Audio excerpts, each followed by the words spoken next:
अम्मा आयशा सिद्दीक़ा रज़ी अल्लाह ताला अन्हा पर इल्जाम लगा के नहीं लगा। कौन नहीं जानता है वाक़या इफ्क को। जब वो मुनाफिक उसने इल्जाम लगाने की कोशिश की अम्मा आयशा सिद्दीक़ा रज़ी अल्लाह ताला अन्हा पर, अल्लाह के नबी भी परेशान हो गए, मोहम्मदुर रसूलुल्लाह भी परेशान हो गए।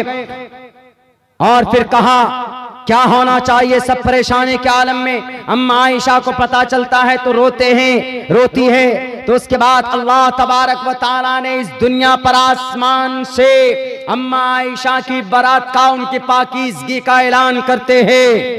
और याद रखो आरएसएस वालों, मर्यादा पुरुषोत्तम राम रामाय नमः, वो आएगा परमात्मा तुम्हारा नेस्त नाबूद करेगा, तुम्हारा सफाया करेगा इंशाअल्लाह। ये तो कुछ नहीं। और आगे चलिए, हजरत यूसुफ अलैहिस्सलातु वस्सलाम तुहमत लगाई गई, इन्नहु मिन इबादिनल मुखलसीन वस्तबक़ल बाब वक़द्दत क़मीसहु मिन दुबुरिन व अल्फ़या सय्यदहा लदल बाब। क़ालत ज़ुलेखा, इतनी खूबसूरत हजरत सुलेमान देखकर नीयत बदल जाती है। वरावदतहु अल्लती हिय फ़ी बैतिहा अन नफ़्सी व ग़ल्लक़तिल अब्वाब। क़ालत हैत लक, ए यूसुफ आओ, मेरा हुस्न तुम्हारे लिए, मैं तुम्हारे लिए हूं। तुमको जो मन में आए, डू व्हाट यू वांट, जो चाहते हो करो, मैं तुम्हारे लिए हूं। कालत है तलक का तर्जमा, मेरी इज्जत सर से पैर तक मेरा हुस्न तुम्हारे लिए है, जो करना है करो।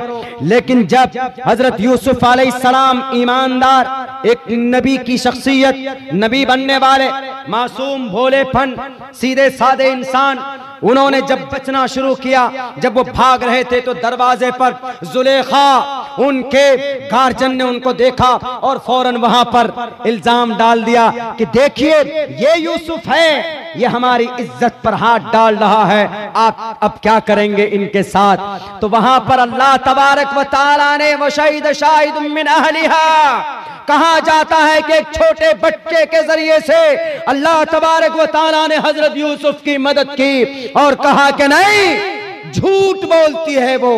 देखो कुर्ते को, अगर कुर्ता आगे से फटा हो तो जुलेखा सच्ची, अगर कुर्ता पीछे से फटा हो तो हजरत यूसुफ अलैहिस्सलाम सच्चे। जब देखा गया तो कुर्ता पीछे से फटा हुआ था, तब भी नहीं माने गए, जेल में डाल दिया जाता है।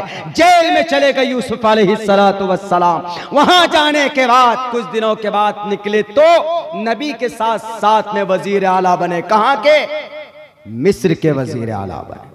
लेकिन अल्लाह तबारक व तआला ने उनके इस इल्जाम को कैसे खत्म किया? आज भी तुम इल्जाम लगा रहे हो इस्लाम पर, कुरान पर, नबी की जात पर, इंशाअल्लाह तबारक व तआला तुम नहीं टिकोगे। क्यों? क्योंकि तुम्हारे पास कोई तर्क नहीं है। संविधान के भी खिलाफ हो तुम, मानवता के खिलाफ भी हो तुम, और इंसानियत के भी खिलाफ हो तुम। अम्मा आयशा सिद्दीक़ा रज़ी अल्लाह ताला अन्हा पर इल्जाम लगा के नहीं लगा। कौन नहीं जानता है वाक़या इफ्क को। जब वो मुनाफिक उसने इल्जाम लगाने की कोशिश की अम्मा आयशा सिद्दीक़ा रज़ी अल्लाह ताला अन्हा पर, अल्लाह के नबी भी परेशान हो गए, मोहम्मदुर रसूलुल्लाह भी परेशान हो गए। और फिर कहा क्या होना चाहिए सब परेशानी के आलम में। अम्मा आयशा को पता चलता है तो रोती है। तो उसके बाद अल्लाह तबारक व तआला ने इस दुनिया पर आसमान से अम्मा आयशा की बरात का, उनकी पाकीज़गी का ऐलान करते हैं। और याद रखो आरएसएस वालों, याद रखो कर्नाटका के शराबी नौजवानों, आप बहक गए हो। आप जितने भी इल्जामात लगाओ, आप जितने भी एतराज़ात करो, हमें कभी उम्मीद है कि अल्लाह तबारक व तआला आपको समझ देगा और आपके ज़हनों से, दिलो दिमाग से इन तमाम गलत फहमियों का इज़ाला करेगा इंशाअल्लाह तबारक व तआला। इसलिए कि इतिहास गवाह है, अम्मा आयशा के ऊपर जब इल्जाम लगता है, तुहमत लगाया जाता है, तो अल्लाह तबारक व तआला के तरफ से जिब्राइल का ऑर्डर होता है, जिब्राइल यहाँ पर बैठे हुए हो, वो देखो आयशा के ऊपर इल्जाम लगाया जा रहा है। हजरत आयशा सिद्दीक़ा रज़ी अल्लाह तआला अन्हा की बारात में और उनकी पाकीज़गी के लिए अल्लाह तबारक व तआला ने जिब्राइल अमीन को भेजा है और उनकी बारात का ऐलान किया गया है। दुनिया वालों नहीं मानते हो, मानना पड़ेगा, इसलिए कि कुरान सच्चा, हमारे नबी सच्चे, हमारी शरीयत सच्ची, किसी चीज के अंदर जर्रा बराबर कोई भी कमी बेशी नहीं है। तुम सही नहीं हो, तुम झूठे हो, झूठा दावा करते हो, राम जी का नाम तो लेते हो लेकिन रामचंद्र जी की सीरत और इनकी किरदार और कैरेक्टर को अपनाए हुए नहीं हो। हम मुसलमान अल्हम्दुलिल्लाह, कुरान में अल्लाह तबारक व तआला ने कहा कि तुम अपने नबी को आखिरी नबी मानो।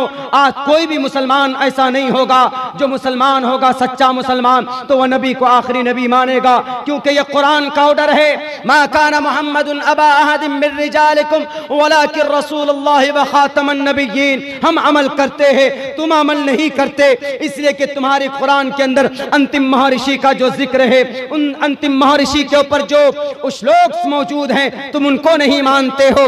लिंकिछदी शिखाहिना सिमशरुधारी सदूषका उच्चलापि सर्वभक्षी भविष्यति जनूमम अस्मल्लाम इल्ले मित्रा वरुणा दिव्यानि धत्तः इल्लल्ले वरुणो मित्रस्तेजस कामया होतार भिंदरो अल्लबूक मैककम अदल्लबूक निखादकम। तुम नहीं मानते हो, इन मंत्रों के अंदर, इन श्लोक के अंदर तुम्हारे अंतिम महर्षि का जिक्र है, क्यों नहीं मानते हो? हमारा जुर्म क्या है? हम नबी के पैगाम को लेकर आगे बढ़ते हैं।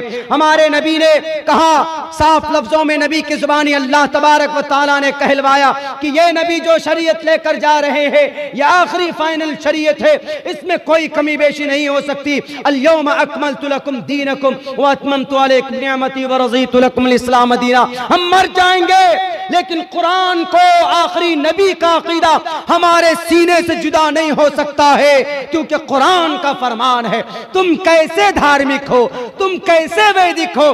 तुम्हारे वेद में कहा गया कि जो वैदिक संविधान है वह आखिरी होगा। यज्ञम पर चुचाम्यमम सतततूतो निभोस्ति कवरितम पूर्वियम गतम कस्तद्दि विभारती, कि वो ईश्वर आखिरी संविधान को लाएगा। तुम्हारा अकीदा अपने वेदों में तो है ही नहीं, तुम्हारा अकीदा तो है ही नहीं। फर्क यही है कि तुम्हारी जुबान पर अल्फाज है, तुम्हारी जिंदगी में नहीं है। और हम मुसलमान वो हैं जो जुबान के साथ साथ हमारी जिंदगी के अंदर भी अल्लाह के नबी की शरीयत, अल्लाह की शरीयत और अल्लाह के नबी अलैहिस्सलाम का